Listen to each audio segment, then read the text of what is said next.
Thank you, Mr. Chairman, and I want to thank you all for being here today.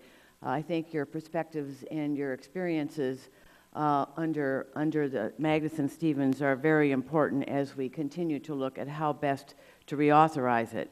I do not represent a coastal district, but my home state of Massachusetts is home to one of our nation's most historic fishing industries.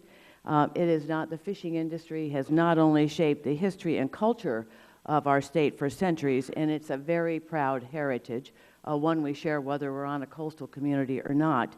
But it also remains the lifeblood of many communities with a significant, though fragile, economic impact. And while New Bedford, Massachusetts is home to the most profitable port in the nation, based on a scalloping industry, we have also seen the dire economic consequences of the near collapse of the New England groundfish population and the ripple effects across many Massachusetts communities.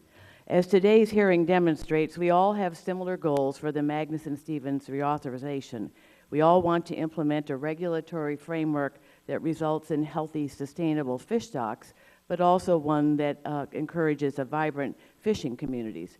And I think as you hear from the many questions here today, we all struggle with the economic impacts upon those who make a livelihood from fishing as well as their communities, even as we understand the need to think carefully about how to maintain vibrant fishing stocks.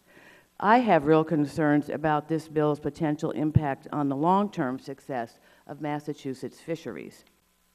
When I visit our fishing communities, one of the main themes that I hear is how best to balance the short-term needs of our fishermen and their families with the long-term sustainability of the stocks, which is necessary for the long-term survival of our fishing economy, and for the generational responsibility, many of those who've spent not only their livelihood, but over many years, their family's livelihood, and who look to preserve the fishing life for their children.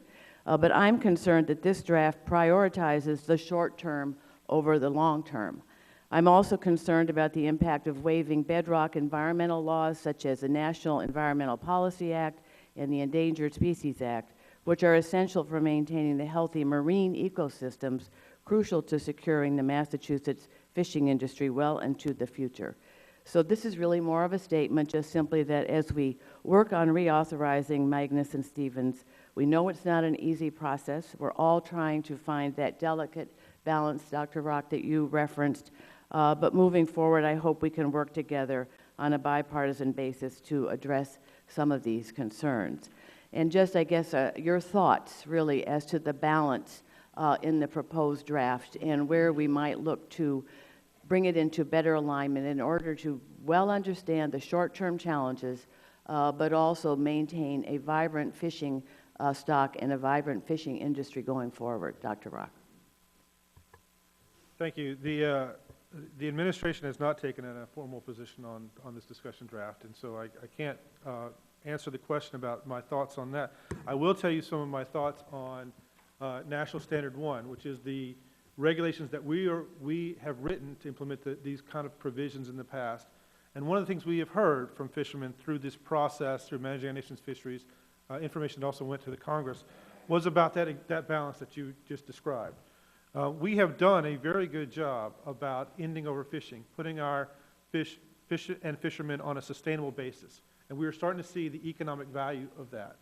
But we also know that in doing so, we are leaving some economic growth on the table, some growth that is important, some stability to the fishermen that are important.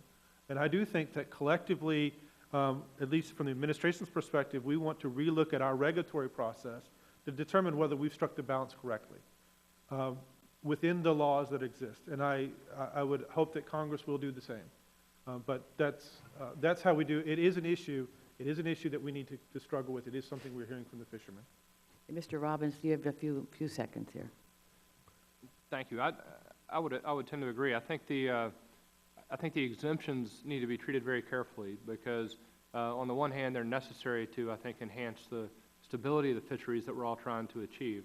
And yet, you know, if they are put in such a way that undermines the integrity or the fundamental strengths of the act, that would not be in our long-term interest. So I would suggest, as I have in my written testimony here today, that several of those exemptions receive significant revisions and consideration before they go forward.